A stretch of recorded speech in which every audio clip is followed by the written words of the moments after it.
Hi, everyone. Welcome. Thanks for being here. So, let's say you and I are going for a drive, and I tell you, I've got this really great destination that we're headed to. And you say, okay, let me drive. And we get into the car, and you start to drive in the direction you think it is. And I say to you, yeah, you weren't supposed to turn there. Actually, I kind of need you to keep going straight, but you keep insisting, I know where we're going. I already know the way. I already know what is the intention of this drive and I know the destination. So you don't really have to add your 2 cents every single time I go into a particular turn because I know how to get there ultimately. But it was my destination and it was ultimately the place in which I wanted to take us. And this is often what happens when we come into a relationship with Jesus Christ is that he says, okay, now that you have given your life to me, I need you to follow me. And I have plans for your life, plans to prosper you and not to harm you, to give you a hope and a future. I have plans. The plans of the Lord will prevail. And then what do we often do is we come into this relationship with him and he says, I have plans. This is the way I'd like you to go. I'd like you to follow me and I'm going to show you where to go. I'm going to teach you how to be a fisher of all men. And we say, we know the way. I know how to get there. I don't really need you telling me every step of the way how to get there.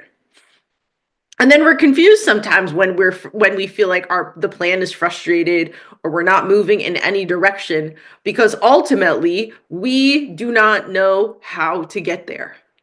It is God who calls us to follow him. It is Jesus who said, "Follow me."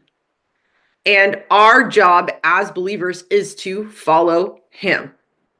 Now, when you are following someone, there is one who is consistently leading you. So you cannot follow someone and lead them. It doesn't work that way. So that means he is going to be directing us. We have liberty as Christians, but we are encouraged to use this liberty not as a vice, not in a way to fulfill or gratify our own flesh and wants and desires, but in a way to serve one another. That is actually the intention for the liberty that we are provided, and that we are not to judge one another based on particular types of liberty, right? So let's say I highly esteem a particular day of the week and you esteem the whole week. We should not be fighting about that. If you have particular contentions about food and I do not, this should not be a place where we debate and fight. However, however, however, we are still following the Lord. And he is leading us in a direction. And this tension between his will and my will, his will and my will, it's something that will often put us at odds with how we think we ought to go, or where we should be by now, or what this should look like, or, hey, I have these talents, so I should be pursuing these talents and gifts, even though that's actually not necessarily the direction that God would be calling you in. He's calling you to follow him. So, how do we then live a life submitted to Christ, following after Christ, and entrusting that he is going to lead us in the right time, in the right way, in the direction that we need to go? And that ultimately comes from relinquishing control. I personally have not understood how to do this, and I haven't met another person who does. So I think it's a place that I personally have not met anybody who's like mastered it, figured it out. Everybody seems to be a bit, trying to follow the Lord and still trying to go their own way in certain areas as well. Right. And so, but this is the point of this message, is to actually point us in the direction of they are different wills. Our will has to align with his will. So if my will is not aligned with his will, then I am going to be tugging in a different direction because I think that it should look this way. I think it should be this way. It makes sense to me, right? But we're told not to lean in our understanding, to acknowledge God in all our ways, and he will direct our path. Our ways are not his ways. His thoughts are higher. His ways are higher. It's not going to be the same. And this is what prayer does. It brings us into alignment with God. It brings us from a place of wanting our way and helping us redirect our focus and attention to say, this is the way that God is calling it. This is the way that I ought to go. It's not going to be about the direction that I think makes sense or the way I think it ought to look. And this is, again, not something that is easy, but it's also difficult to understand in application. Like, what does this actually look like on a day-to-day basis? How do I submit my will to God? How do I always put his will before mine? How do I know when I'm going in the wrong direction? How does one know this? And the thing that I'm going to point you to is that there are a lot of messaging that we are being provided about pursuing things that are gifts of God, but they're not intended to replace following Jesus. So I am not called to chase after my gift. I'm going to repeat that. I am not called to chase after my gift and obsess and worship it. I am called to submit it to him, and in the appointed time, I will be able to use it as he deems appropriate. And I'll speak for myself. There are certain gifts that I have no idea how he has incorporated it into particular areas, and he did, but I didn't pursue it. I'll give you an example. The homeless population. I had personal experiences with homelessness. And as soon as I came into contact with working with people who were homeless, transient, any of those kinds of things, I just found my groove in there and I was extremely passionate about it. Now, when God called me out of that space, I did not hold on to it. I went where he led. He took me into different directions to working with different populations, but he continues to weave that into my experience. He knows this is an area that I genuinely am passionate about. I genuinely love these people. I love them. I love working with them. I love hearing their stories. I love encouraging them. I really genuinely connect to them.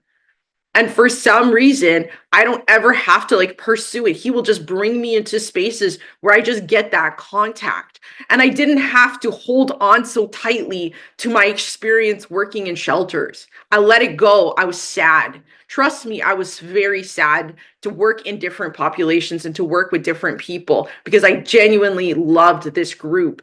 But he keeps bringing it back. And so if I wanted to force my will, I could have said, no, I'm not leaving my job. I don't want to leave this. I'm going to continue working. I could hold on to it. And he just shut the door and I just couldn't, there was just really no option. And he would just bring it back at random points, whether it be in the church that I'm attending, just suddenly they would be there for a particular day, or I would just get a chance to be walking downtown and I'd get more contact than I would expect. And that's the thing, is that he will genuinely, he knows what's important to us. He knows what he put in our heart, like those genuine desires that we have that come from him. He will help us in the future with those things, but I don't have to pursue it. I don't have to run after it. I've been told for a long time, I have a propensity for teaching. I did not pursue it. I never became a teacher. I did not feel like I was called into teaching in schools. I worked as an education assistant for many years. So I worked a lot with special needs. I worked a lot with kids with behavioral issues. I worked a lot with mental health, but I never felt called to be a teacher. And as I got older and as my experience developed, suddenly I was teaching college. Then I started teaching first aid. I started developing different skills in teaching. I'm teaching right now. These are not things I pursued. I did not run after a particular skill set that he gave me. He had to bring me to a place of saying, your will, God, I will serve your will. What is your will? What do you want from me? What do you want in this season from me? And then laying it at his feet. And when he is And when he sees fit, he brings those things to pass. He brings them within my experience. And so I know there's not a lot of heavy emphasis in this particular message on scriptures, but I want to point us back to his will. I want to point us back to, what does God say? God tells us to follow him. It says, pick up your cross and follow him. So that is not going to be about getting your way. So it's not always going to be about pursuing your passions and desires. Sometimes it is laying down your will and saying, God, what do you want in this moment? You want me to forgive them? Okay. You want me to do this? Okay. You want me to say this? I'm going to be hated for this. Say it. I will. I want you to go do this for this person, but they're not going to appreciate it. Doesn't matter. God is merciful and kind even to the evil, to those who do not appreciate what he does. Give that money. I don't have it. Give it anyways. These are the application points. Is like, it's not in the 1 year plan. It's not in the 1 month plan. It's in the decision by decision. Is that he'll bring something to you. I need this. Go. I need this. Do it. I need this. Say it. And putting your will down in that moment. And your will is sometimes going to be, I don't want to forgive them. No, I don't want to go there. I want to leave here. I want to quit my job. I want to leave my church. I want to get divorced. Those are sometimes going to be your will statements. And his will is going to be, forgive them. A servant is not greater than his master. If they hated me, they're going to hate you. I only say what the Father says. I only do what the Father told me to do. I came to lay my life down for you. That's what he did for us.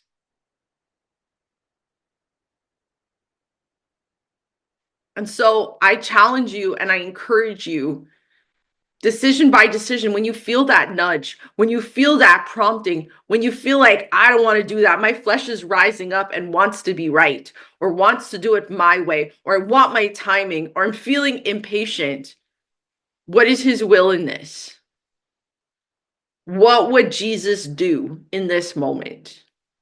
And I know that became, a fairly big thing years ago, is that question, what would Jesus do? But I think there's a lot of merit and value in us thinking about it at particular points.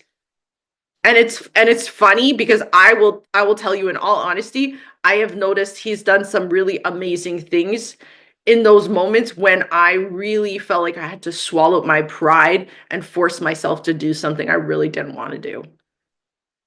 And then I just watch him bring it full circle. And it's like, wow. So I'll finish with this example. I was going for an interview for my student placement years ago when I was doing my master's. And I was very nervous about this interview. And right before I was leaving work in order to do this interview, an issue came out with some clients. I don't want to go into the details, obviously, for privacy reasons, but an issue came out with the clients, and they were making some extremely false statements about me that actually had nothing to do with what took place in that moment. I was just enforcing a rule, and they made some very false allegations, and it just blew up in that moment. And I remember just standing there, and the clients were like screaming in my face, pointing at me. My manager was looking at me like, what on earth is happening? And I'm like, I actually did it, like, I enforced a rule. That was it. There was really nothing more to what just took place. And I wanted to defend myself. My manager really didn't defend me in that moment. And I really felt strongly, hold your peace, say nothing, just wait. And I was like, okay, because I knew I had this interview and I knew that I had to just stay focused and not let this rattle me before the interview, because I really wanted this placement. So I went to the placement, I got it. The very next day, I would say within 2 days, these clients were discharged on their own. These were clients that we had for over a year. They had never had an issue in terms of like us needing to be discharged, and I had zero part in it. They just randomly had an issue happen, and management said, we cannot believe all of these things are happening. They've done all these things, and they were just discharged. It happened so quickly. So I can tell you in all honesty, vengeance is mine. I will repay, says the Lord. I have seen him do this time and time again. I don't have to lift my hands. I don't have to fight back on particular things because I know he will do it. And trust me, every time I have tried to defend myself or even just try to explain a situation, even if someone doesn't understand what's happening and I'm just trying to explain, like, that's not what I meant, or it's coming across it really doesn't matter. It just gets worse. I've learned that if I actually hold my peace and just be like, okay, God, you're going to have to help me with this. I don't know what to say right now and I don't know how to resolve this. And he always does. I'm telling you, he always does. And if he hasn't done it yet, I know he's going to do it.